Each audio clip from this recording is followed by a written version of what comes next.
ಜಟಾಟವಿಗಲಜ್ವಲ ಪ್ರವಾಹ ಪಾವಿತ ಸ್ಥಳೇ ಗಲೇನ ಲಂಬಿತಾಂಬುಜಂಗ ತುಂಗ ಮಾಲಿಕಾಂಡಂ. ದಕ್ಷಿಣ ಭಾರತದ ಕುಂಭಮೇಳವೆಂದೇ ಪ್ರಸಿದ್ಧಿಯಾಗಿರುವ ಕಪಿಲ, ಕಾವೇರಿ, ಸ್ಫಟಿಕ ಇಂತಹ ಮಹಾನದಿಗಳು ಸಂಗಮಿಸುವ, ಕಾಶಿಗಿಂತಲೂ ಒಂದು ಗುಲಗಂಜಿಯ ತೂಕದಷ್ಟು ಹೆಚ್ಚು ಪುಣ್ಯ ಸಿಗುವ ಕ್ಷೇತ್ರ ಮೈಸೂರಿನ ತಿರುಮಕೂಡಲು ನರಸೀಪುರ.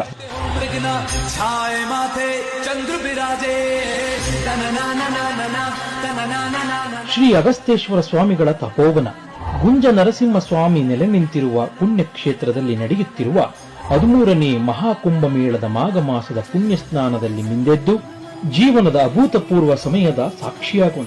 ತಲಕಾಡು, ಸೋಮನಾಥಪುರ, ಮುರುಕುತೊರೆ ಮಲ್ಲಿಕಾರ್ಜುನ, ಗರ್ಗೇಶ್ವರಿ ಇಂತಹ ಪುಣ್ಯಕ್ಷೇತ್ರಗಳ ದರ್ಶನವನ್ನೂ ಪಡೆದು ಪುನೀತರಾಗೋಣ.